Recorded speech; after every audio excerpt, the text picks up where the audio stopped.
Salut Emile. Hello Julie. Je suis contente de t'avoir. Ça fait tellement longtemps qu'on ne s'est pas vu ni parlé. Enfin, la dernière fois qu'on s'est vu, c'était au lycée, du coup. Ouais, ça remonte à pas mal d'années maintenant. Ouais. Mon Ça commence cher à 8 ans, voisin pour de aller à classe. 8 ans. C'est ça remonte à 8 ans à peu près. Ouais, c'est ça.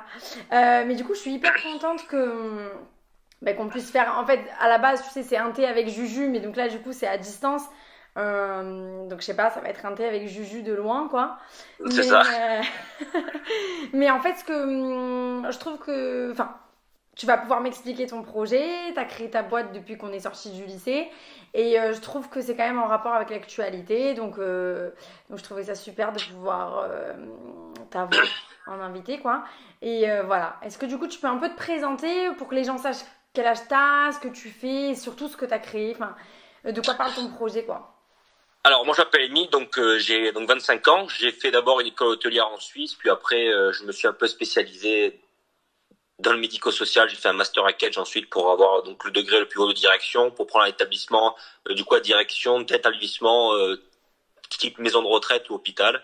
Donc effectivement j'ai un peu donc la double casquette hospitalité, école hôtelière et la partie médico-sociale et l'accompagnement donc du coup des personnes âgées. Et ensuite donc on a lancé donc le projet qui s'appelle Mon Émile. Donc je m'appelle Émile, donc c'est pas non plus par narcissisme d'avoir créé une boîte qui s'appelle Mon Émile, mais c'était un moyen puisque ce que je vais vous expliquer c'est effectivement ma boîte concerne les personnes âgées et l'accompagnement des personnes âgées, et que c'était un moyen du coup Mon Émile de créer un lien directement avec la personne et que la personne puisse dire qu'elle va prendre Mon Émile pour pouvoir l'aider pour l'ensemble des donc différentes problématiques que la personne pourrait avoir.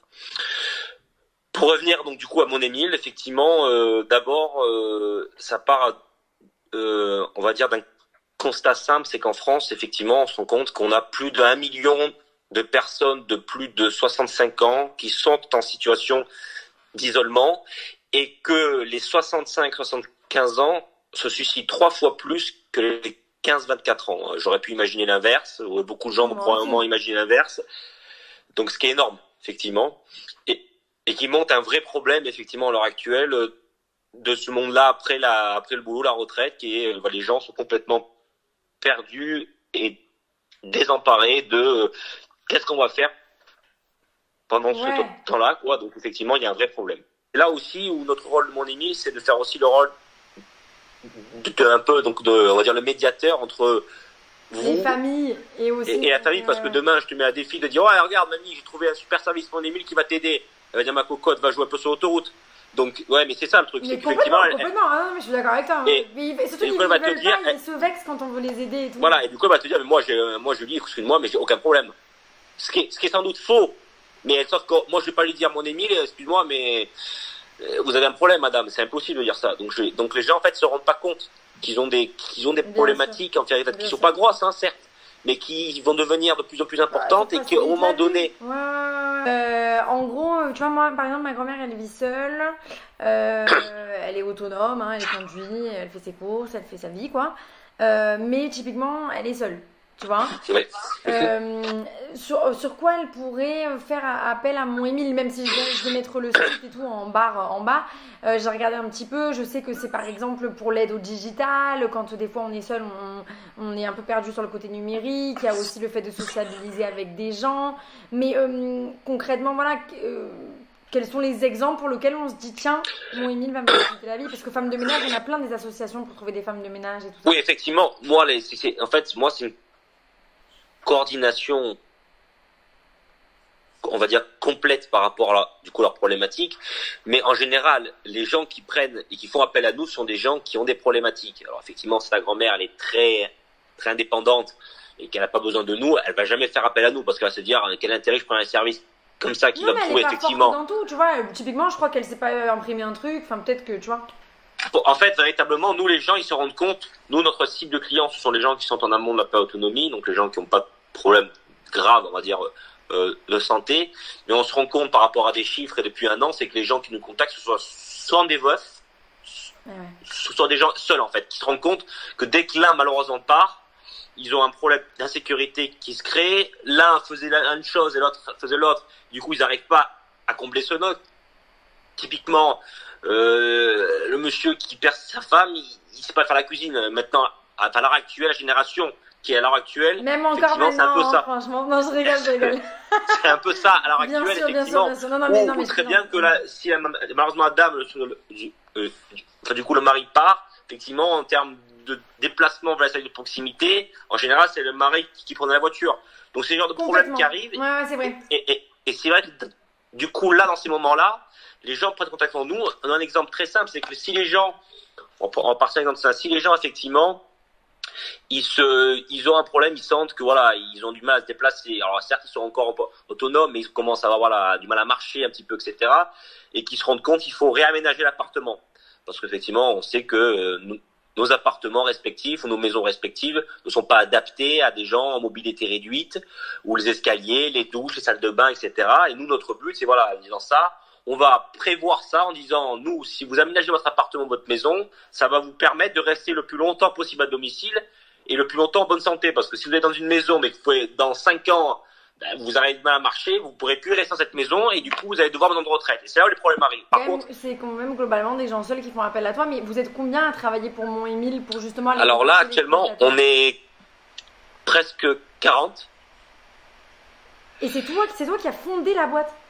Ouais, c'est ça. Mais enfin, c'est déjà quand tu as eu l'idée de créer ta boîte, parce que je sais pas si on est entrepreneur ou pas, mais en tout cas au lycée je crois pas t'avoir entendu parler de ça, mais bon bref, ok. Mais une fois que tu as eu fini tes études, toi qu'est-ce qui t'a fait te dire tiens je vais créer ma boîte dans ce milieu-là? Tu as été touché personnellement toi en ayant vu ce cas de figure dans ta famille ou dans ton environnement, ou c'est aussi parce que on va pas se mentir, c'est quand même un gros business maintenant, les seniors, parce qu'il y en a de plus en plus. Enfin, d'où vient l'idée en fait? Être moi-même le patron et de pouvoir apporter véritablement une solution à un problème vraiment actuel et qui revient le plus. On le voit bien maintenant et on en parlera un peu plus tard avec la crise du coronavirus. On voit bien que la première cible et les gens qui sont les plus touchés, ce sont les seniors et les personnes vulnérables. Et pour parler de choses un peu plus actuelles, oui. Ça ressemble à quelque chose aussi.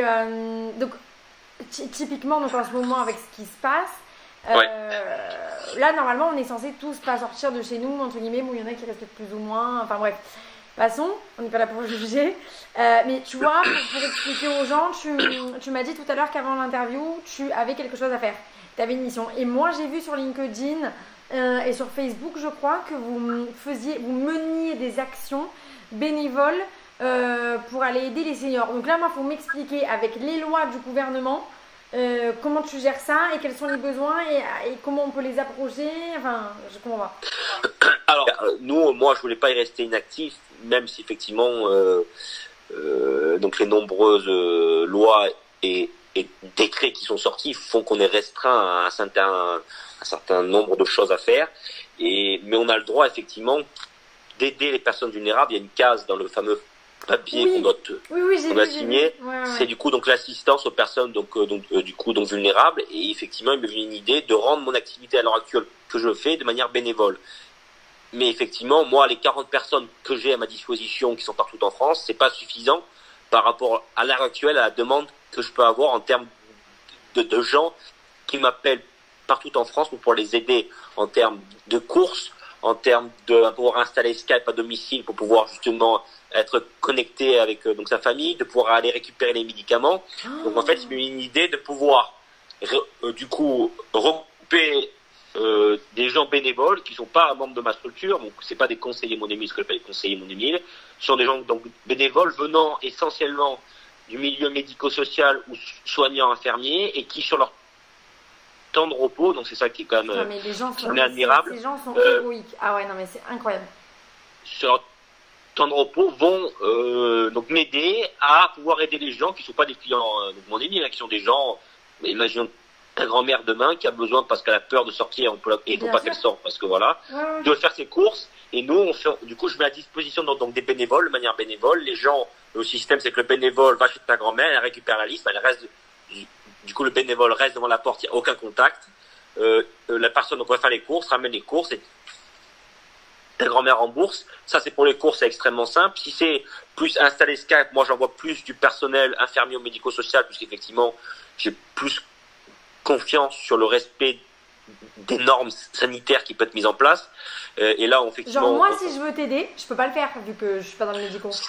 Absolument, d'absolu si. C'est pas que tu peux pas, c'est que moi effectivement, je peux pas prendre tout le monde non plus parce que là où c'est compliqué, moi en termes de marque et de mon image, c'est que moi je suis pas une association, je suis une société. Donc les gens bénévoles, toi tu deviens, Julie demain vient bénévole pendant la période de confinement pour mon Émile. Imaginons que tu fasses une connerie, que j'en sais rien, que tu vas chez une personne âgée et que tu partes avec son argent et que les courses tu le fasses jamais. Merde. Moi je vais être emmerdé. Donc là, quand par exemple à 17h, là, enfin avant 17h, la mission que tu as faite, c'est aller voir quelqu'un. La mission, c'est les courses. C'était extrêmement simple. C'était des courses. Une personne qui habite. Pour quelqu'un à Marseille. Ouais, qui habite dans mon quartier, parce que là aussi, il faut respecter la distance d'1 kilomètre dans le quartier. Ah oui, pardon. Non, pas 1 kilomètre sur la personne.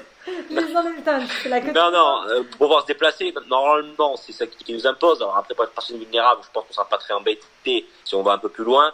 On évite quand même de prendre trop de risques par rapport à ça. Donc moi, c'était effectivement.